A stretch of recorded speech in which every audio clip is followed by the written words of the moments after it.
On the evening of November 28, 2019, Alexander Miller, a 34-year-old investment banker, was shot dead on the doorstep of his home in Harborview, a small coastal town in Maine. The crime remains unsolved, making it one of the state's most baffling cases. The streetlights cast long shadows across Ocean View Drive as dusk settled over Harborview. Alexander stood at his kitchen window, absently swirling a glass of Cabernet as he gazed at the harbor lights beginning to twinkle against the darkening horizon. His wife, Victoria, moved quietly around him, preparing their two young children, Emma, age 6, and Ethan, just 4, for bedtime. The family's recently renovated colonial-style home, with its pristine white siding and navy shutters, was the picture of New England domestic tranquility. "I'm thinking of calling the bank tomorrow," Alexander said, his voice carrying a hint of tension that had become familiar to Victoria over the past few weeks. "These discrepancies in the Harborview Marina accounts don't add up." Victoria glanced up from where she was helping Ethan with his pajamas. "Can't it wait until after the weekend? You promised the kids we'd go to Portland on Saturday." Alexander nodded, his expression softening as he looked at his children. As branch manager at Coastal Trust Bank, he had risen quickly through the ranks, earning respect for his meticulous attention to detail and unwavering ethical standards. Lately, however, those same qualities had led him to discover irregularities in accounts connected to the marina development across the street, a project that had divided the small community. "Daddy, will you read us a story?" Emma's hopeful voice pulled him from his thoughts. "Of course, sweetie. Let me just finish this email." He set down his wine glass and moved to his laptop on the kitchen island, typing quickly. The doorbell rang at 7:12 p.m.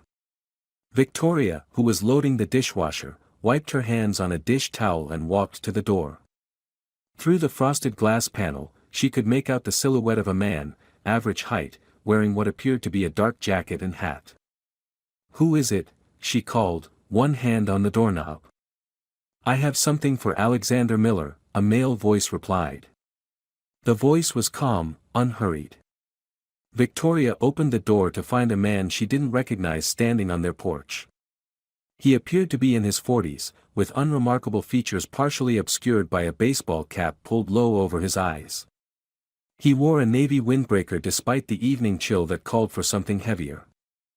"I'm looking for Alexander Miller," the man repeated. "May I ask what this is regarding?"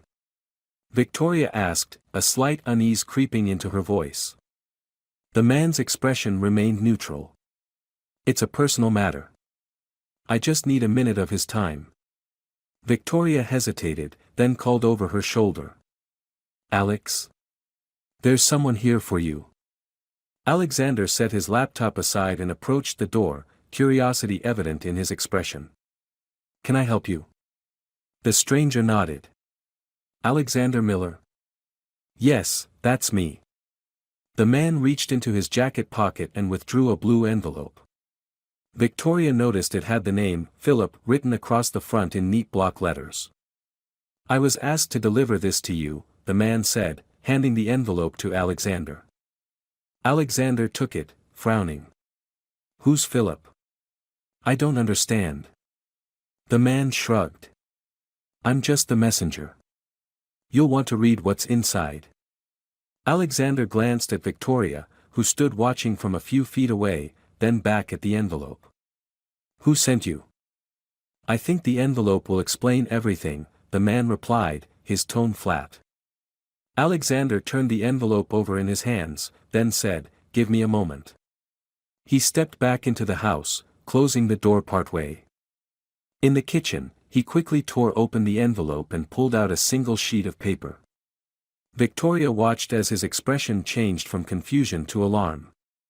"What is it?" she asked. Alexander shook his head, folding the paper and slipping it into his pocket. "Nothing. Just, wait here with the kids." His voice was tight, controlled in a way that instantly heightened Victoria's concern. "Alex. It's fine. I just need to clear something up." He moved back toward the door. Victoria felt a sudden chill. "Should I call someone?" Alexander paused, then forced a smile that didn't reach his eyes. "No need. This will just take a minute." He opened the door and stepped back onto the porch, closing it behind him. Victoria moved to the front window, peering through a gap in the curtains as Alexander spoke to the stranger. Their conversation appeared tense but brief. She couldn't hear the words, but she saw Alexander gesturing with his hands, his body language growing increasingly agitated. Then, in a movement so swift Victoria almost missed it, the stranger withdrew something from his jacket, a small object that gleamed dully in the porch light. Before Victoria could process what was happening, 3 sharp cracks split the evening quiet. Alexander stumbled backward against the door, then slid down to a sitting position. The stranger turned and walked calmly down the driveway, disappearing into the gathering darkness. Victoria's scream shattered the silence. She yanked open the door to find Alexander slumped against the frame, crimson blooming across his light blue shirt, his eyes wide with shock and pain. "Alex! Oh God, Alex!" She fell to her knees beside him, pressing her hands against the wounds in a futile attempt to stop the bleeding. With one blood-slicked hand, she grabbed her phone from her pocket and dialed 911, her voice breaking as she gave their address and begged for an ambulance. "Stay with me, Alex. Please, stay with me," she pleaded, cradling his head in her lap. Alexander's lips moved, forming words Victoria couldn't quite make out. She leaned closer. "The envelope," he whispered. "Marina, Project." Those were his last words. Detective Michael Reeves arrived at the Miller residence at 8:47 p.m., 40 minutes after Alexander Miller had been pronounced dead at Harborview Memorial Hospital. The street was bathed in the rotating red and blue lights of police cruisers, creating a surreal atmosphere in the normally quiet neighborhood. Reeves, a 15-year veteran of the Harborview Police Department, ducked under the yellow crime scene tape stretched across the property. At 42, with salt and pepper hair and perpetually tired eyes, he had the weathered look of a man who had seen too much of life's darker side. Until tonight, Harborview had been relatively peaceful, mostly petty thefts and the occasional drunk and disorderly, but murder was something entirely different. Officer Jensen met him at the front walk. Victim is Alexander Miller, 34, branch manager at Coastal Trust. Shot 3 times in the chest at close range. Wife witnessed the shooting from inside. 2 kids, but they were upstairs and didn't see anything. Reeves nodded, his eyes scanning the scene. "Where's the wife now?" "Neighbor's house across the street. Doctor's there with her. She's pretty shaken up. I'll need to talk to her." "What about the shooter?" Jensen shook his head. "No one got a good look. Wife gave a vague description, male, average height and build, wearing a baseball cap and navy windbreaker. No security cameras on the property or nearby houses. Witnesses. Old lady 2 doors down thought she heard what might have been gunshots but didn't look outside. No one else has come forward." Reeves climbed the porch steps, pausing to study the blood-stained area where Miller had fallen. The forensics team was already at work, photographing, measuring, collecting. A chalk outline marked where the body had been found. "Any shell casings?" Reeves asked. The lead forensic technician, Sarah Patel, looked up from her work. "None. Based on the wounds and lack of casings, we're thinking a revolver, small caliber." "Professional hit?" Patel shrugged. "Hard to say. Clean shots, center mass. Could be someone who knows what they're doing, or could just be lucky. We'll know more after the autopsy." Reeves stepped carefully around the crime scene and into the house.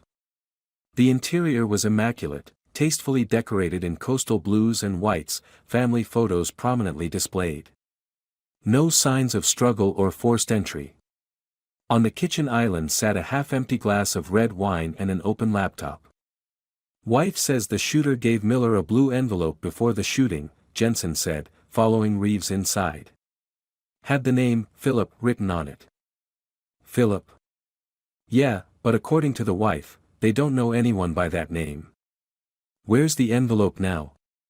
That's the thing, it's gone. Must have taken it with him after the shooting. Reeves frowned. What about the contents? Wife says Miller read whatever was inside, put it in his pocket, then went back outside. Nothing was found on the body at the hospital. Something about this didn't sit right with Reeves. A targeted killing in a small town like Harborview? A mysterious envelope delivered by hand? It had all the hallmarks of something bigger than a random murder. I need to talk to the wife, he said. And I want the victim's phone and laptop analyzed ASAP. Across the street, Victoria Miller sat rigid on her neighbor's couch, a blanket draped around her shoulders despite the warmth of the room. Her hands, cleaned of her husband's blood, trembled as she clutched a mug of untouched tea.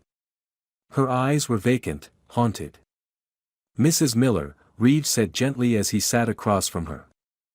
I know this is incredibly difficult, but I need to ask you some questions while the details are still fresh. Victoria nodded numbly. I keep seeing it happen. Over and over. Her voice was barely above a whisper. Can you walk me through exactly what happened tonight? She recounted the events, the doorbell, the stranger, the envelope, Alexander's reaction, and the shooting, her voice breaking several times during the retelling. Did your husband say anything about what was in the envelope? Reeves asked. Victoria shook her head. He seemed upset. Worried. He put the paper in his pocket and went back outside. And his last words mentioned a marina project? Yes. The Harborview Marina development. It's a big revitalization project across from our house. Alex had concerns about some of the financial aspects. He mentioned discrepancies in the accounts. Reeves jotted notes in his small black notebook. What kind of discrepancies? I don't know specifics. Banking confidentiality and all that. But he'd been troubled by something he found recently. He was planning to look into it more tomorrow. Did he mention any threats? Anyone who might want to harm him? Victoria's eyes welled with fresh tears. No. Everyone loved Alex. He was a good man. A great father. She paused, then added, there was some tension about the marina project, though. Not everyone in town was happy about it. What kind of tension? The usual small-town politics. Some business owners were all for it, saying it would bring in tourism. Others worried it would change the character of Harborview. There were heated town meetings, but nothing violent. Reeves nodded, making more notes. And the name Philip, does that mean anything to you? No. Nothing. We don't know anyone by that name. As Reeves continued his questioning, a patrol officer appeared at the door, beckoning him over. Found something, detective, the officer said quietly when Reeves stepped into the hallway. Looks like a .25 caliber Beretta pocket pistol, tossed in the storm drain 2 blocks from here. Reeves raised an eyebrow. That's convenient. Gets better.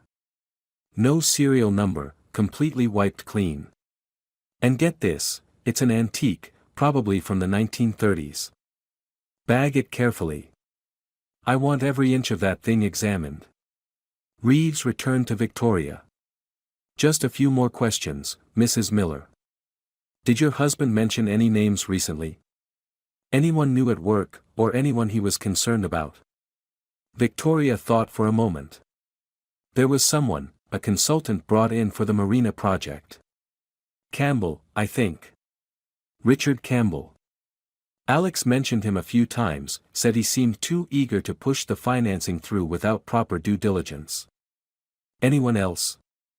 The developer, James Whitman. He and Alex had words at the last town meeting. Nothing serious, just tense. Reeves stood, handing Victoria his card. If you think of anything else, no matter how small, please call me directly. Day or night. As he left the neighbor's house, Reeves gazed across at the Miller home, now a hub of police activity. Across the street, dimly visible in the darkness, stood the partially constructed marina, a collection of skeletal structures that would eventually become shops, restaurants, and a yacht club. Something about this case felt wrong, too neat, too deliberate. His phone rang, displaying the police chief's number. Reeves. Mike, it's Chief Donovan. Just got word that the press is already sniffing around. This is going to be big news. Banker shot on his doorstep in our quiet little town. I need you to tread carefully here. Understood, Chief. And Mike? The mayor's already called twice. Apparently, this marina project is his baby. He's worried about the impact this might have. Reeves frowned. With all due respect, Chief, a man is dead. The mayor's pet project isn't my priority right now. Just keep me in the loop, and watch what you say to the press. The chief hung up without waiting for a response. Reeves pocketed his phone, a familiar weight settling in his stomach. Politics. Always complicating things. He watched as the forensics team continued their meticulous work, illuminated by portable floodlights that cast harsh shadows across the crime scene. What had Alexander Miller discovered in those marina accounts? And who was Philip? The next morning, Reeves sat at his desk in the Harborview Police Department, reviewing the preliminary autopsy report. 3 shots to the chest from a .25 caliber weapon, fired at close range. Death would have been relatively quick, though not instant. The recovered pistol matched the bullet caliber, but ballistics confirmation was still pending. Detective Fiona Chen, Reeves' partner for the past 3 years, set a coffee on his desk.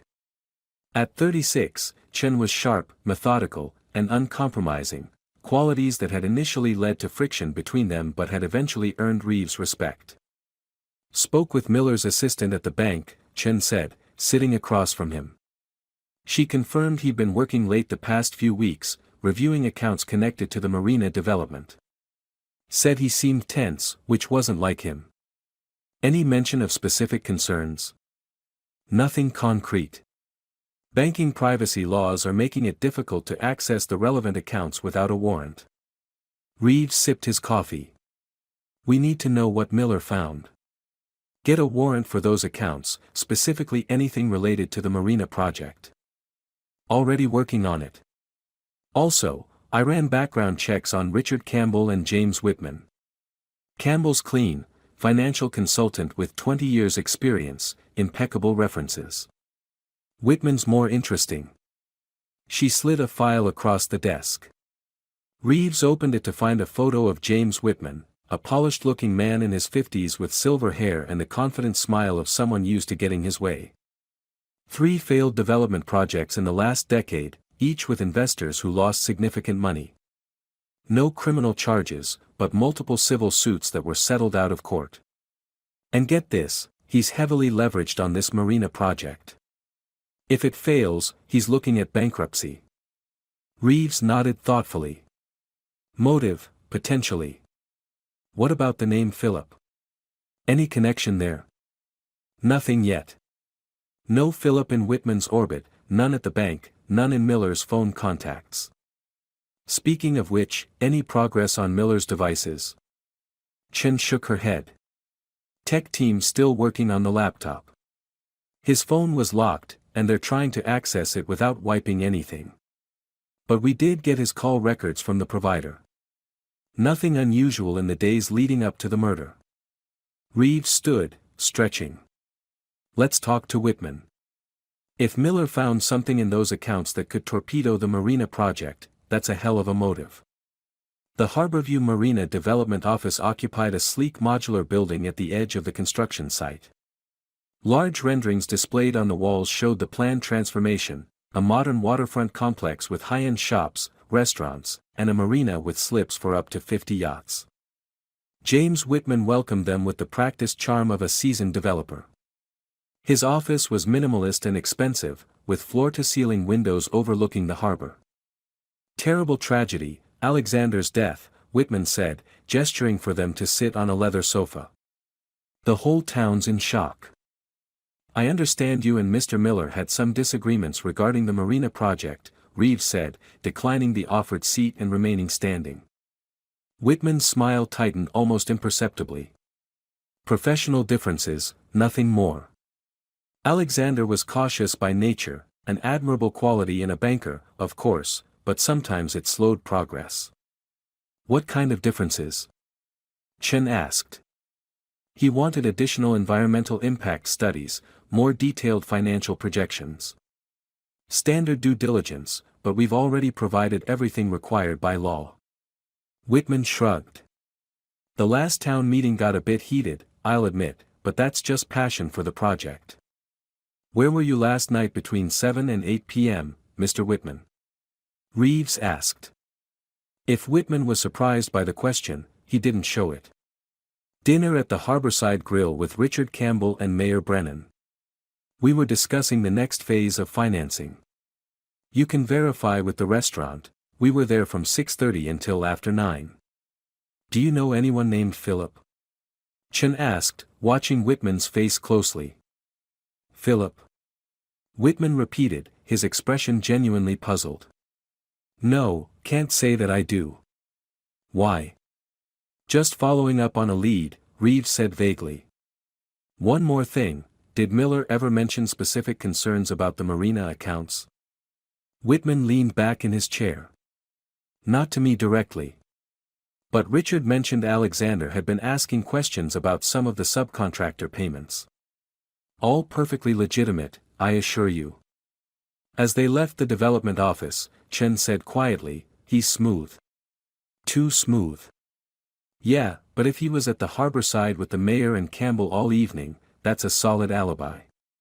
Let's verify it, then check out this Richard Campbell. Back at the station, Reeves found a message waiting from Sarah Patel in forensics. Got something interesting on that pistol, she said when he called her back. It's not just old, it's rare. A .25 caliber Beretta 418 from the 1930s.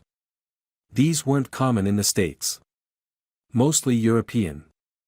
Any way to trace it? Not directly. No serial number, as I mentioned. But here's the interesting part, there was a small collection of these stolen from a private collector in Boston 3 years ago. 5 pistols, all rare European models from the 20s and 30s. The theft was never solved. Reeves felt the first threat of something concrete. Can you get me everything on that theft? And check if any similar weapons have been used in other crimes since then. By late afternoon, the pieces were beginning to shift, though the full picture remained elusive. The Harborside Grill had confirmed Whitman's alibi. He, Campbell, and Mayor Brennan had indeed dined there during the time of the murder, with multiple staff members able to place them at their table throughout the evening. Richard Campbell, interviewed at his hotel, had been equally unhelpful, polite, shocked by the murder, but seemingly uninvolved. His background check revealed a standard career trajectory for a financial consultant specializing in municipal development projects.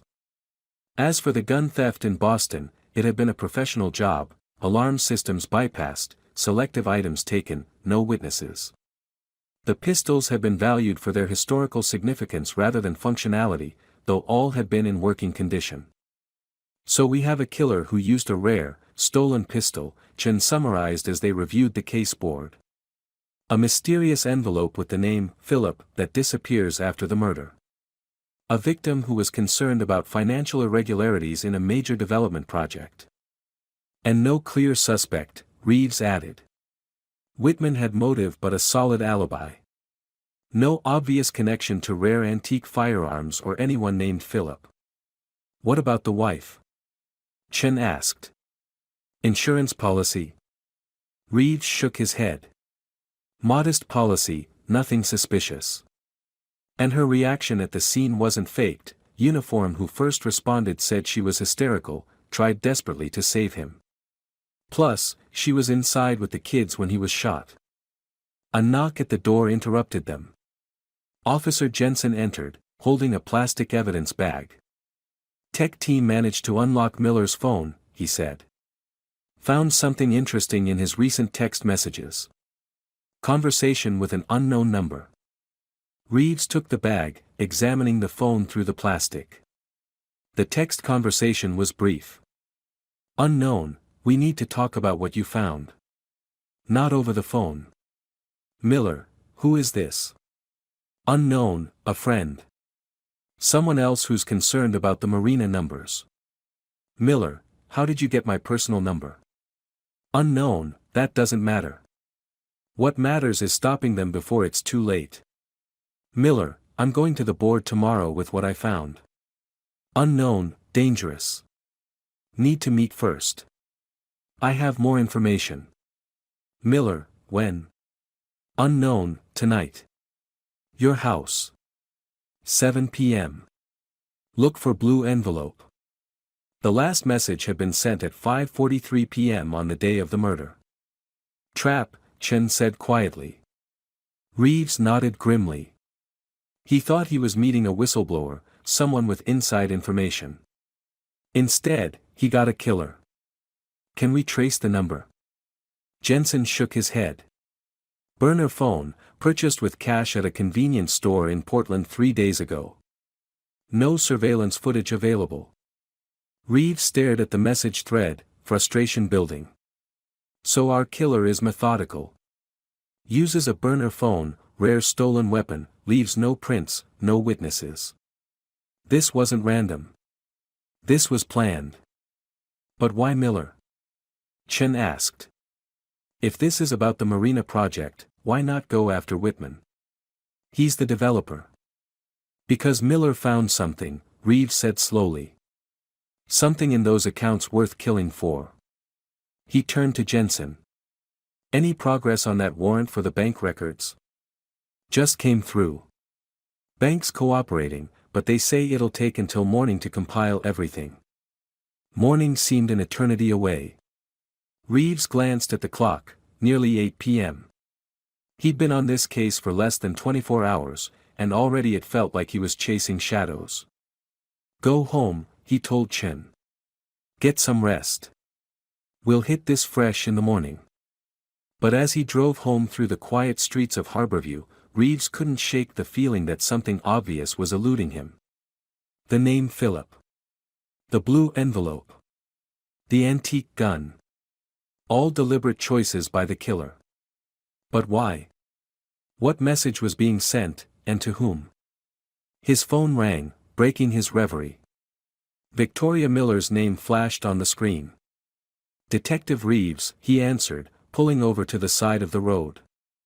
I found something, Victoria said, her voice trembling. Going through Alex's home office. A file he kept in his desk, it's all about the Marina project. Reeves felt a surge of adrenaline. What's in it? Financial records, notes in his handwriting. And names, lots of names. Some with question marks next to them. Is there a Philip? A pause. Yes. Philip Brennan. He has it circled multiple times. Philip Brennan. Mayor Philip Brennan, who had been so concerned about the impact of the murder on his pet project. Who had supposedly been at dinner with Whitman and Campbell during the murder. Mrs. Miller, don't touch anything else in that file. I'm coming over. But as Reeves pulled away from the curb, he didn't notice the sedan that had been parked behind him, its headlights now switching on as it pulled out to follow. The mystery of the doorstep shooting was about to take an even darker turn.